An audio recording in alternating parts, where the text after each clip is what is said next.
If you want to see perfection, then probably you should go to the circus or something. I think music is not about that.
My name is Julia Fischer, and this is Living the Classical Life.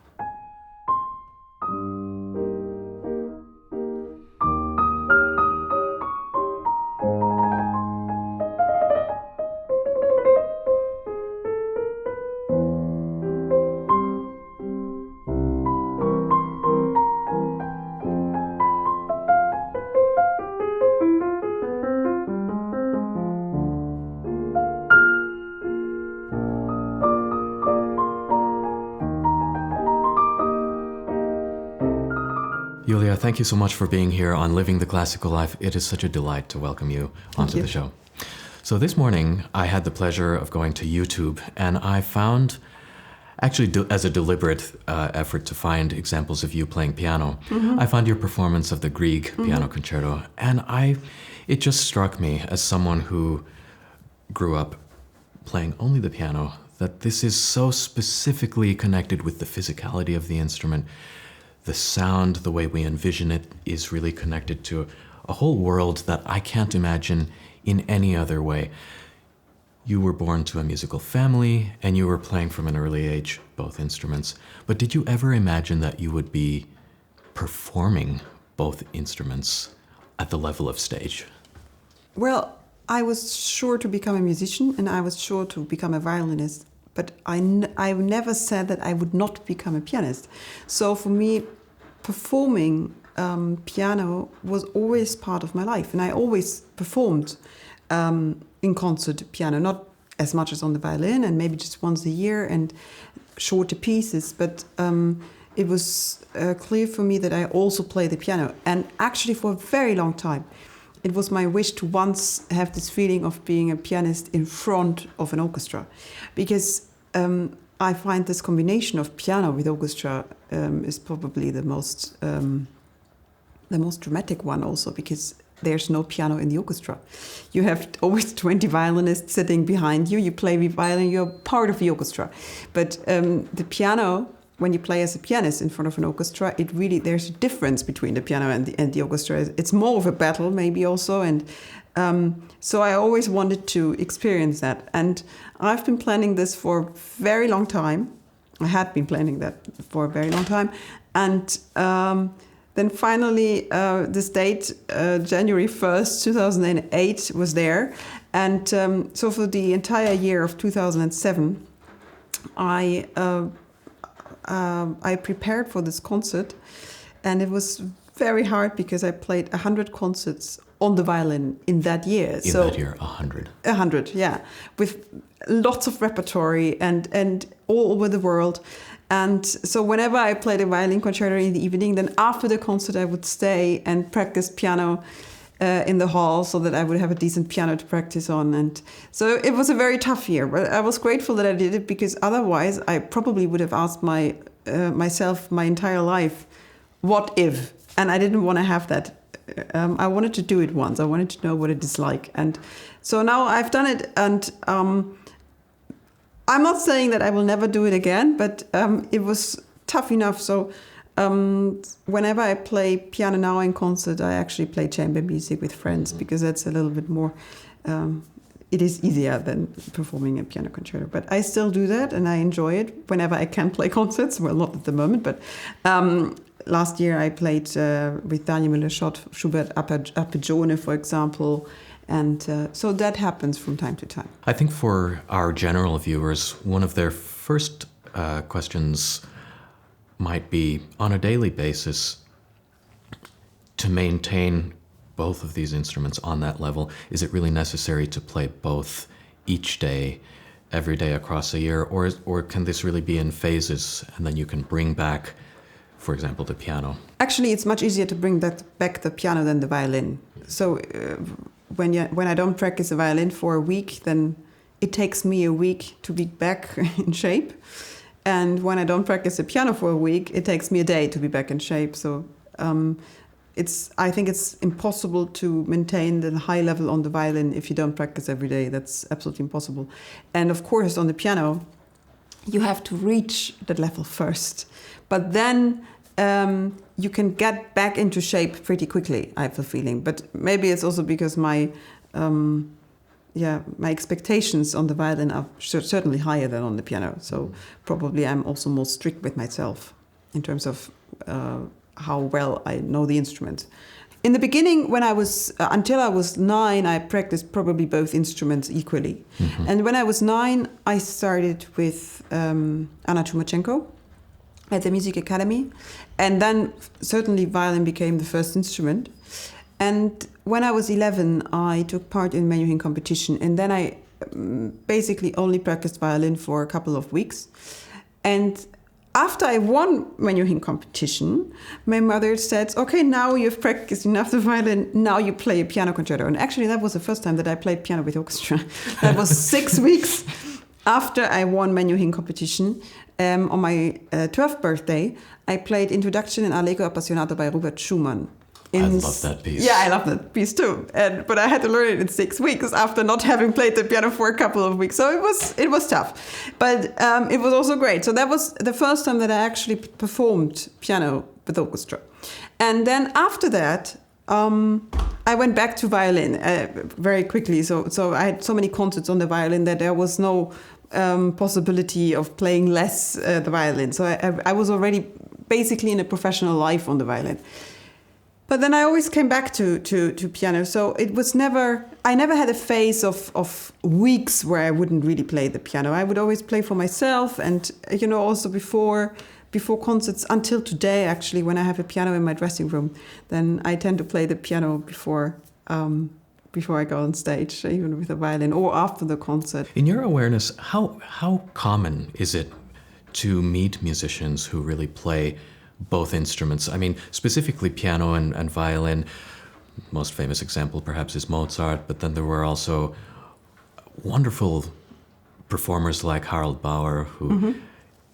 I think eventually when he was performing on piano. And that was an interesting story that once he allegedly, I can't remember who the other musician was, but he was performing the Kreutzer Sonata, and as an encore they repeated it with switching mm-hmm. the instruments. Well, it's not common, of course not. But you encounter from time to time musicians who play more than one instrument, yeah.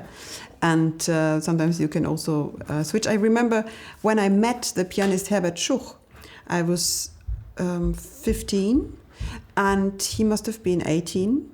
And so we met in one of these events where all the gifted children in Germany played 10 minutes, and Zubin Mehta was there to listen to all of us. And so after that, we had a big party, and after our concert. And I played, in the concert I played Carmen Fantasy. I don't remember what Herbert played. But after that, we went back to the hall, and I would sit down at the piano. And at that time, I had this phase of learning violin sonatas, the piano part of the violin sonatas. So I knew Brahms' D minor sonata on the piano. And I would sit down, and Herbert took my violin and played the Brahms sonata on the violin. So we played through this entire sonata, me on the piano, and he played the violin. And that was really fantastic. It was great. Exceptionally difficult score. I'm working on it right now. and just the piano part alone.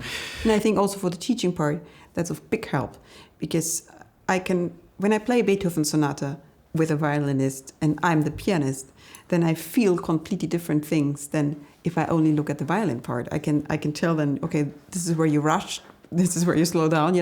In terms of chamber music making, I think that it helps me tremendously in teaching that I know both parts.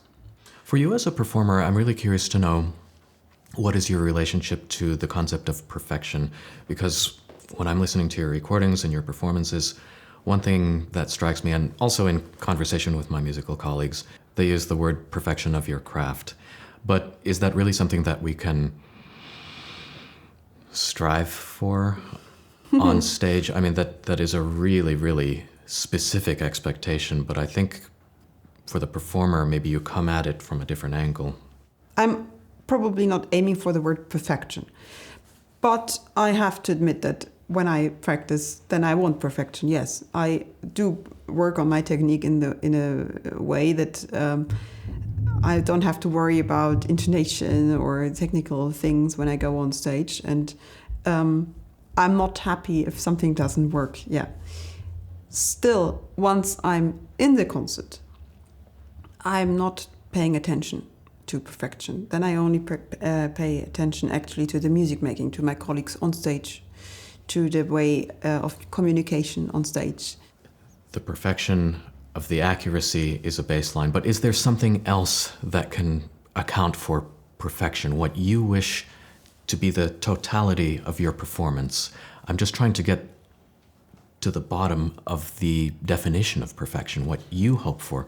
I think that perfection is only for myself. It's really not for the audience. The audience, in the end, doesn't care if every note was on tune or not. That's so not important. And they don't even pay attention to that, I think. For the audience, the only thing that matters is if I touch them or not. So I think the expectations from the audience is on emotional level, not on a technical level. If you want to see perfection, then probably you should go to the circus or something.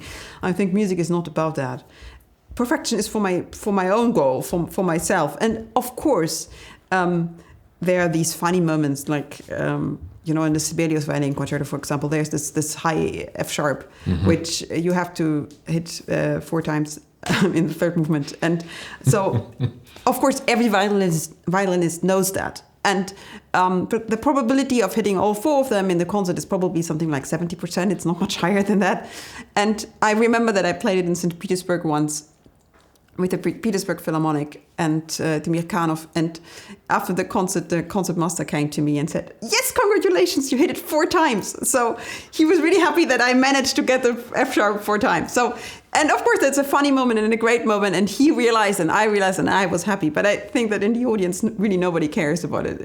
It's not important. The only thing that matters to the audience is, did I touch them or not? Did they have an emotional experience? Maybe even an intellectual experience, a philosophical experience, but not if I played every note in tune. I'm looking at your list of accomplishments, and I happen to know that we are approximately the same age, so I'd like to label that as extremely young, let's say.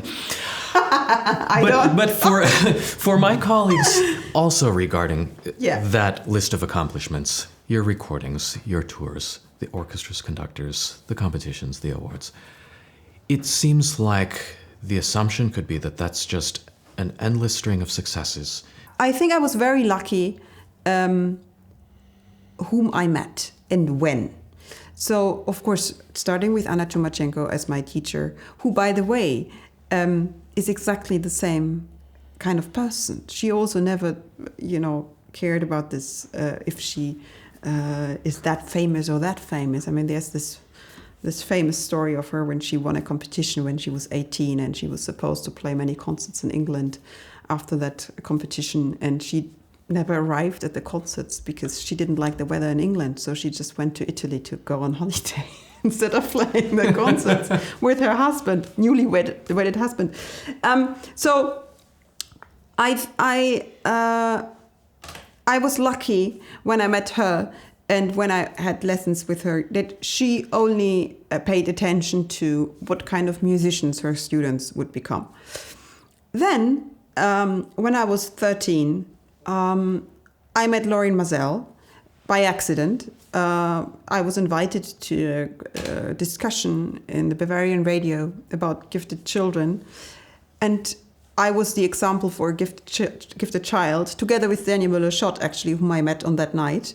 And Lorin Maazel was invited as a former gifted child. And so there was this discussion. And somehow he liked how naughty I was, because after that he said, I want to listen to you and want to know how you play.